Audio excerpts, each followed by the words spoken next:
Salut tout le monde, c'est Seijuki et on se retrouve pour une petite review vu qu'en fait je viens de terminer un film dont on parle depuis énormément de temps. Je parle bien sûr de Kimi no Na wa ou Your Name en anglais. Eh bien, j'ai été franchement impressionné parce que j'ai vu d'autres films du même réalisateur, Kotoba no Niwa et Byosoku. euh, ouais, enfin, le film 5 cm par seconde, je dis le mot français vu que je me rappelle plus du nez japonais en ce moment même. Donc, vraiment très très impressionnant. Donc, pour ceux qui n'ont pas encore vu, ce qui serait étonnant étant donné la force de ce film, et surtout voilà, l'ampleur en fait qu'a eu ce film, voilà, d'un côté en fait réellement international.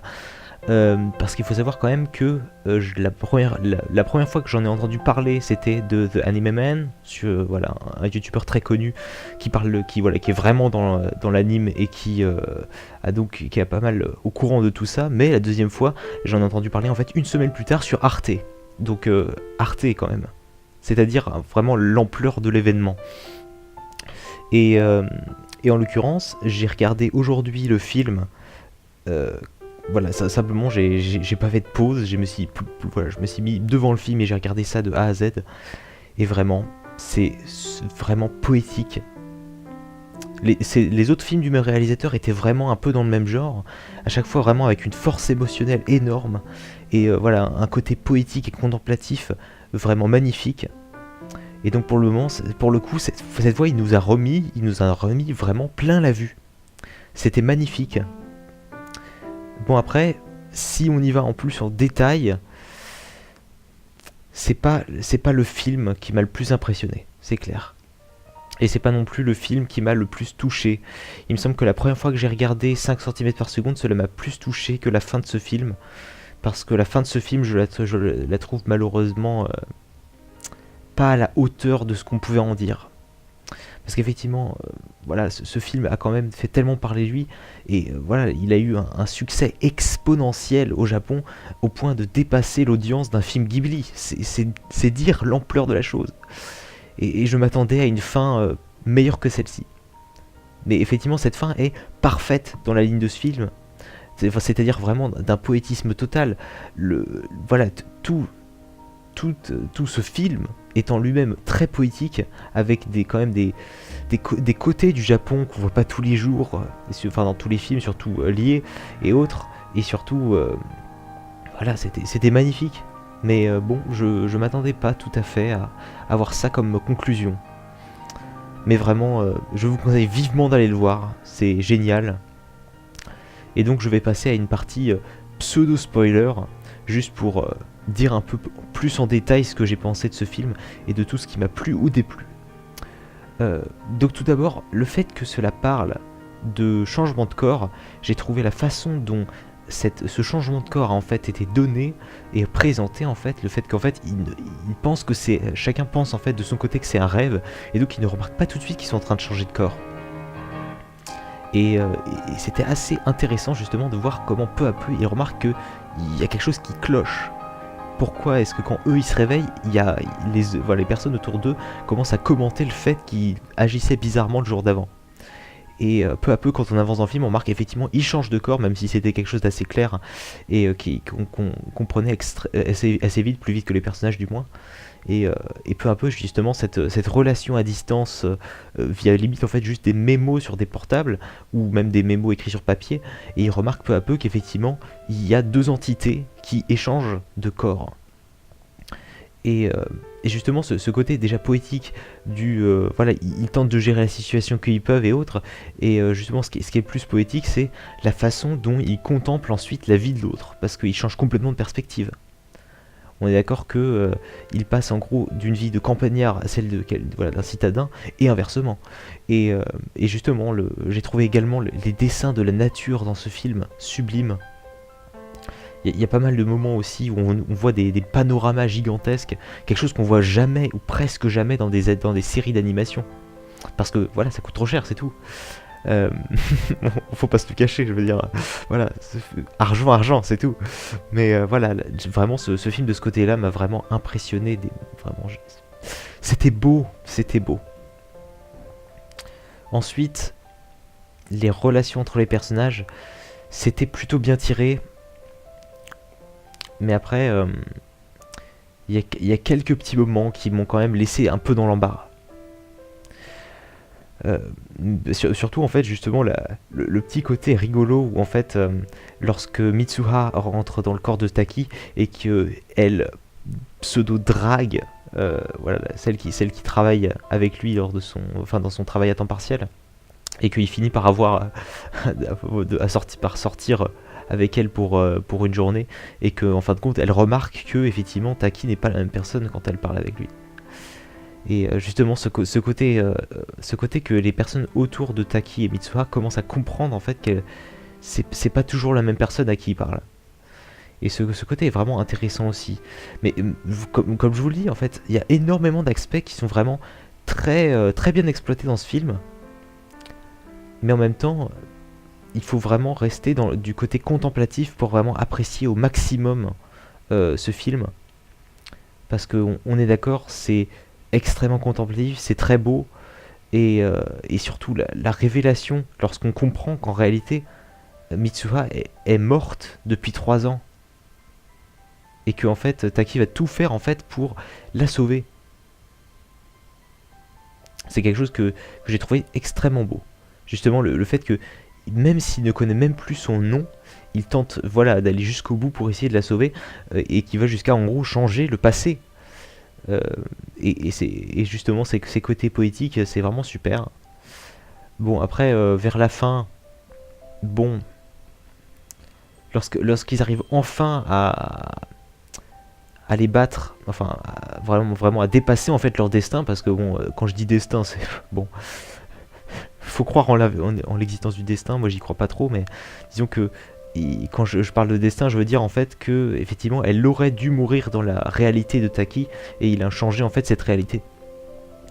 Et justement, quand ça c'est enfin résolu, ce qui n'a pas été de tourpeau, parce que je veux dire, on a vraiment, personne n'a cru en ce que Taki dans le corps de Mitsuha a dit.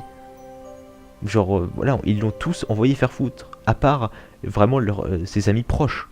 Enfin, voilà, les amis de Mitsuha l'ont écouté. Et bon, ses amis proches n'ont apparemment pas remarqué tout de suite que c'était Taki, ou en tout cas ils ont cru juste que voilà, Mitsuha avait, je sais pas, un moment de folie passager qui a fait qu'elle agissait bizarrement. Mais bon, toutefois, tout à la fin, le fait qu'ils oublient tout, alors qu'ils écrivent leur nom, même si en fait compte ils n'ont pas écrit leur nom sur les mains de l'autre, et que Taki a même pas eu le temps, enfin non, que Mitsuha a même pas eu le temps d'écrire son nom sur la main de Taki, et que Taki a écrit je t'aime à la place de Taki sur la main de Mitsuha. C'était beau, mais le fait qu'ensuite qu'ils oublient tout, j'aurais presque trouvé ça plus touchant en fait, que vraiment ils se rappellent complètement de ce qui est arrivé, et qu'au fur et à mesure ils avancent en fait dans l'histoire, et que après voilà, il y a plusieurs années qui se sont passées quoi, et qu'ils se retrouvent ensuite à Tokyo, parce que bon, ils se sont pas donné leur numéro de portable ni rien et autres. Mais bon, après le côté qu'ils oublient tout, et qu'ensuite ils se retrouvent après coup sur un coup de chance, en s'apercevant à travers voilà, à travers 2 vitres d'un bon, je vais pas dire RER vu que ce serait faux, mais d'un transport en commun japonais. C'est très, sur le moment, c'est choquant du côté positif. C'était vraiment magnifique comme moment, mais ensuite que ça se termine sur juste quel est ton nom, c'est dommage. J'aurais attendu en fait du film qu'il y ait quelque chose de plus émotionnel à la fin, parce que le film a réussi à m'étonner sur beaucoup de points. Il y a beaucoup de points qui ont été très bien amenés et autres, mais je trouve que la fin n'est pas à la hauteur du reste du film, malheureusement. Il y a beaucoup de passages qui justement dépassaient tout ce que j'ai vu dans des films vraiment touchant voilà, au relationnel poétique et autres, mais pour le coup cette fin, dommage. Et, vraiment, s'ils avaient pu clore sur une fin aussi émotionnelle je vais vous sortir l'anime, mon anime préféré juste comme ça, comme référence, Angel Beats. Voilà. Angel Beats m'a touché au plus profond de ma personne, et terminer sur une émotion aussi forte, ça donne évidemment un avantage concret sur le reste de l'œuvre, c'est clair. Et c'est pour ça que voilà, j'aurais imaginé vraiment que ce film allait nous donner quelque chose dans ce genre-là, et ça aurait été sublime, vraiment de terminer sur quelque chose de très très émotionnel, parce que se retrouver ok, se demander son nom ok, mais en fait, au-delà de ça, ça aurait pu tellement être plus significatif comme fin, quelque chose qui aurait pu marquer le cinéma. Voilà, je veux dire, Angel Beats, voilà, ça a marqué ma vie voilà, ça a marqué ma vie et ça disparaîtra jamais, cette impression que j'ai eue la première fois que j'ai terminé Angel Beats. Mais Kimi no Na wa ne m'a pas donné un effet aussi fort. J'ai trouvé en fait que justement, le film en lui-même est très poétique, mais finalement il va pas assez fortement dans la direction de l'émotionnel. Je sais pas si c'est justement parce que voilà, parce que le côté japonais est très présent et que c'est un film qui à la base a été fait pour des japonais, je veux dire, voilà, mais bon, je trouve cela dommage, mais bon, toujours est-il, ceci était mon avis. J'espère pour vous que vous ne vous êtes pas spoilé en regardant cette vidéo, parce que vraiment ce serait extrêmement dommage, parce que vraiment vous être spoilé sur ce film, c'est comme un supplice.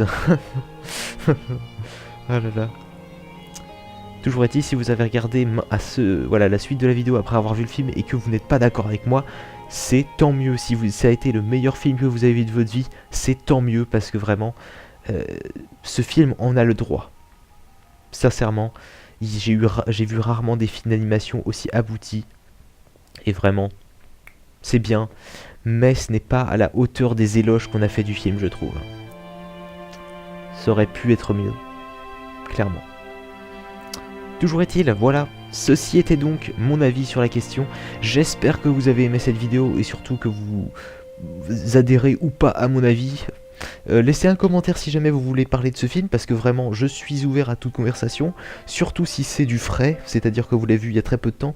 Pour le coup, les personnes qui veulent le voir en VF, je pense que vous l'avez vu, maintenant ça commence je suppose que le film sera bientôt traduit, je sais pas encore s'il est sorti au cinéma ou autre.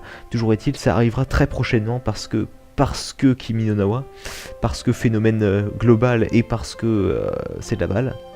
Enfin bref, voilà. Bon, et bien j'espère que vous aurez aimé cette vidéo, et donc j'espère vous retrouver très très bientôt pour autre chose. Allez, salut, c'était Jockey.